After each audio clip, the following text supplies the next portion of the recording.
Been there ever since 1979. And I met Jerome before then. We lived on a plantation on Frank Missioner. And Jerome and my children, they played together. They went to school together. And then he got up into manhood. He went to the Army, served there.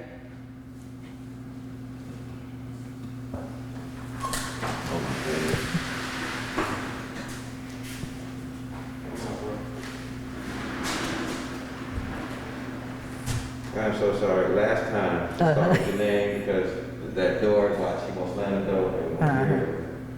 Okay, I promise you last time. So yeah, you just start with your name. Start all over again. Yeah. Okay, I'm Bernester Jones, and I live in Tutwiler, Mississippi, and I've been there since 1979. But before then, I met Jerome on Frank Missioner's place, where we lived a long time until 19 and I think it was 78, and we moved to Tutwiler. But Jerome always was a fighter. He didn't leave in what's never, he loved peoples, and he always said when he got a position that he was going to do the best he could to help his peoples, anybody, you know. So Jerome, he went to the service and served a while. Then when he came back, he went for road supervisor. And I think, if I'm mistaken, he ran twice before he won. Then after he got in there, he didn't take no answer for no. Anything that he put his mind and set on to do, that's what his goal was, to do. And then he went in, I imagine the other person told you about the houses and different things, and we went to Washington, different places like that together, and just a whole lot of places. Then when he run his campaign, he don't do like some of the people do now. He had his committee set up. He had his president, his secretary, and his treasurer. And then I was the treasurer. And then every time they asked for some money, he said, "You don't have to question about that. She got that, I know that." And he's just a straight out good person. That's all I can just about say about it. And he just believes in helping people. Okay. So you said you started off, you kind of skipped over it this time because I made you do it again. But you said you met him because he grew up with your son? Yes, with all my children. Okay, so yeah, start there and tell us a little bit about that. Okay, when Jerome was went to school with my children, they got off the bus at my house. They ate, they played ball until sundown, then he went home. Next day, same thing. Because they reared down the, they rode from me, wasn't no streets then, down the gravel road from me. And so what was some of the difficulties that he had in trying? Well, you said he ran twice before he won, and he had to, I understand he had to sue people to get in? Yeah, but I don't know exactly how that went about. He did. That's why I say he never did take an answer no. He always strived to try to get a little higher and higher and higher until he accomplished what he was doing. And do you know any other positions of the people that they got voted in? No, not it. I can't specifically say right now exactly which one it was, but now it was some more people. I think coming into what his position was, he ran for B5, and I think Bobby Banks and lots of more of them, and Robert Grayson and them became mayor. And Geneva Miller Spurlocks, now she was the mayor of Tutwiler, and all of them that comes in after he was, you know, in office like that, because he always spoke up for people. And you also said that you lived on Missioner Plantation. Can you just tell us what it was like there and how Jerome liked it, or whether he liked it, or just some memories? Okay, we lived on Frank Missioner. We was farming out there, and we were sharecroppers. Then we would get up, just like when we get ready to chop cotton, we would get up in the morning time, the truck would run, big old truck, go around from each house and pick up the people. We go to the field and chop until about 11:30. Then we had to come, the women, we had to come to the house. Then we didn't have electric stove, then we had wood stove.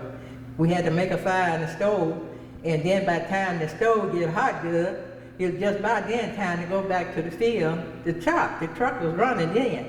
Then we had to go back and chop until almost sundown then, because you wasn't going by the hours. Then most had to come home then, do the same thing, make a fire in the stove and start cooking and putting on bath water and stuff for the children, because we didn't have the indoors bathroom like we do now. We had the number 2 tub and number 3 tub. Fill it up. I had 7 children, put 3 of them in the tub at the same time, bath, and then at night time, then they go to bed. Get up in the morning, next day, same thing.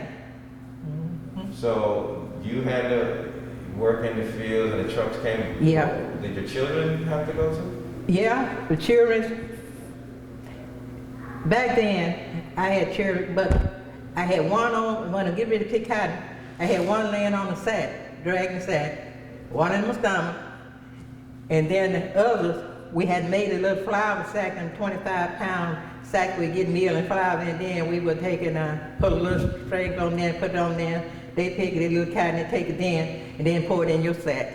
And that's the way we come up like that.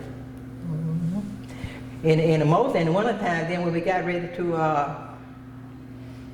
harvest corn, they had a mule and a wagon, and the wagon and mule, somebody driving it down this way, we'd be on this side here, pulling the corn and throwing it up in the wagon. Then after you get full, then we had a barn at the shop, at the boss man's shop, put the corn in like that. In wintertime, we go out there in the wood, cut wood, then put it on the wagon, bring it back. Then we had this here, they call it horses. You lay the wood in it, and then you had this here cross-cut saw, where you one on one end, and some on the other end, and cut it like that. And then when you get enough of it cut, you carry it and lay it on the porch to have fire for that night. And how long did that last? Like, were you born there, or? No, I was born in Memphis when I was a baby, but I don't know nothing about that. When I remember myself, we stayed on Bilbo Pennington place. That's out from Sumner before you get to Missioner Plantation. We sharecropped there the same way. Until when did that last? Oh, well, that, I can't think of the year that we moved from Bilbo Pennington. We left there, we went to Vance, almost the Brown Plantation. Then when we left Vance, that's when we went to Missioner Plantation.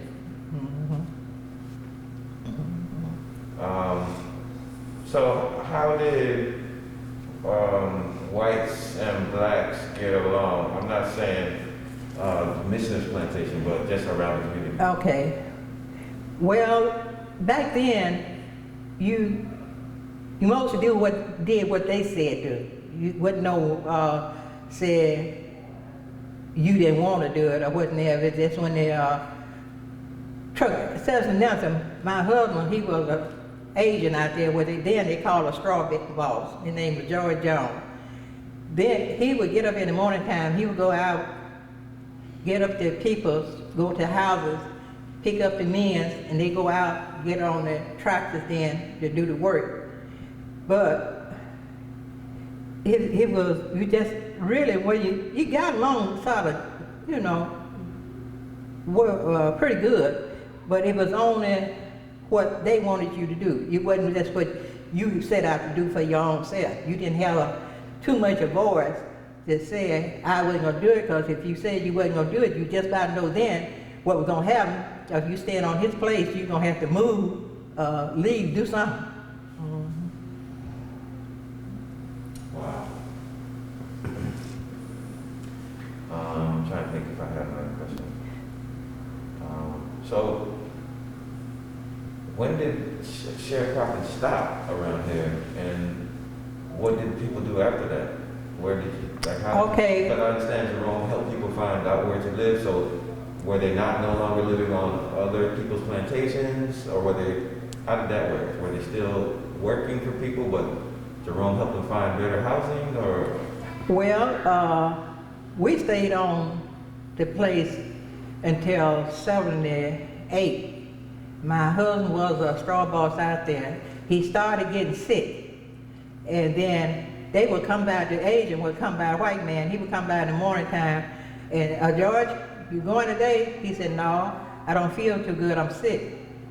Well, you go on, then around about 12, he come back again, want to know, is you all right? Then sometimes he just get up, go on anyway, because he's staying in his house, and if you staying in their house, they want you to work. So I always had told him to try to find us somewhere else. Oh, he told me we can stay here as long as, we want to, as long as we live.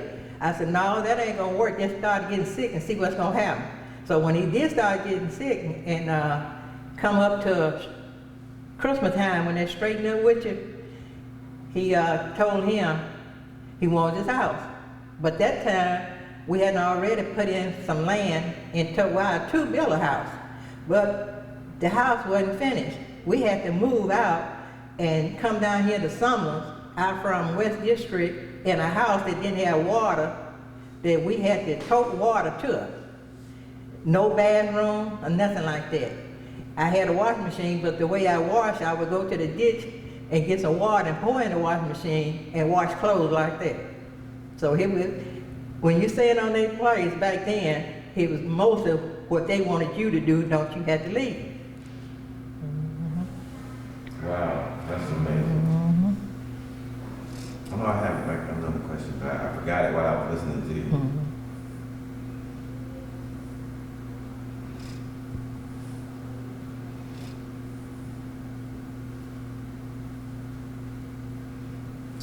Man, give me 1 second. I know I was thinking, we were talking about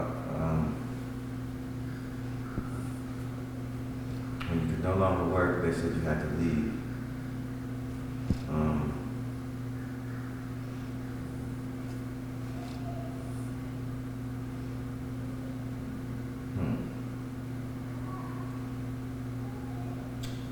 Yeah, you explained a little bit about what your work was like every day.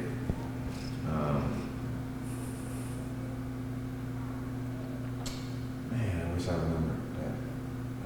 Maybe somebody else got something. No, when you were saying, I'm like, okay, I know what I'm going to ask. I'm going to ask her this right after that.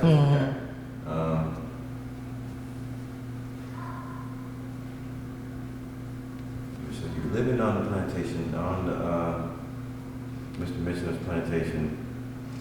You had to work. If it didn't work, they would want their house. You said catching up at the end of it. Can you explain to me how that works when they get right with you at Christmas so that they don't pay At the end of the year. So they don't, what about during the year? Did you get anything during it? Explain to me that process. Okay, back there a long time ago, before they had a thing they called a commissary. And the people that, after they done straightened up in the wintertime and you didn't clear that much, they'll tell you, you come out behind, we didn't make that much, and I'll give you this here right here, but you can get some lard, you can get some flour and some meal and some beans and stuff like that. That will last you about 2 weeks. Then you got to go back and they just give you a little something then to last on out to the next month and stuff like that. That's where you have to mostly do the food back then. Well, cause when they get straightened up in December, they would just, we didn't make much. And you get them made a lot, but you had to go by what they said. But we survived, because we had truck patches, we had gardens, we had hogs, we had cows and milk, And I can, just like everything I could get my hands on, because I had 7 children. I had 3 children of my own. Then I had my cousin 2 children. And all of us that stayed in that one house together. But we ate well, because I know how to provide, take care of everything. Thank you. And then you said that, can you just describe the missionary plantation? You said there was a commissary. How many houses was there? Oh my God. It was about, I don't know, it was around about 60 or 70 houses on that plantation. It was people's every which way you could go. People's here and people over there, no, every which way. But now, you go out there, it's ghost town. There's no houses at all. Also, one little old house, and I don't know what they're saying for, it's sitting there beside our church. But and then all the people, they gone. It was people.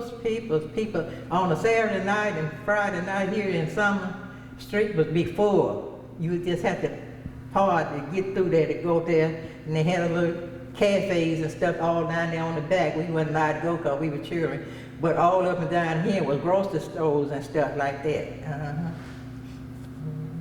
And you said commissary. What was that like?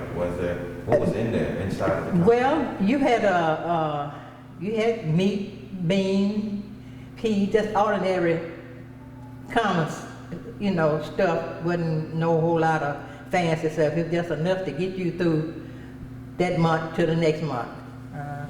And they bounced it out like they want you to have it.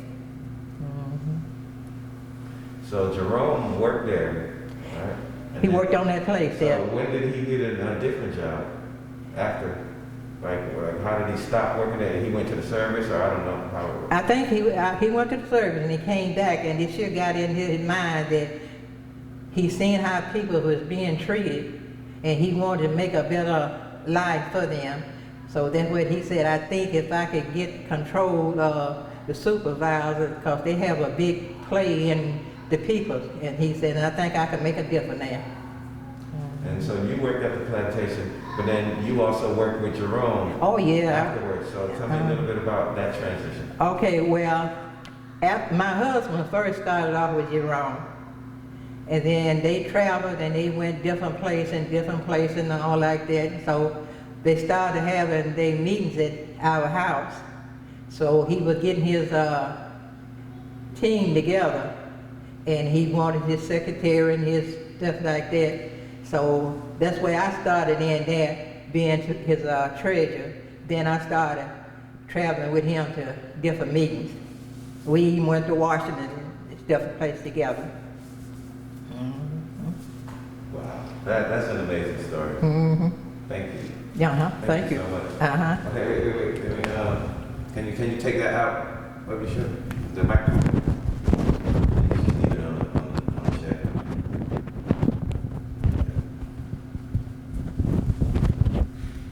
Thank you so much. That is an amazing You're welcome. story. That is an amazing story. Wow. Thank you. I'll think of something else when I get home. Okay, I know. We'll still be here for another couple days if you keep on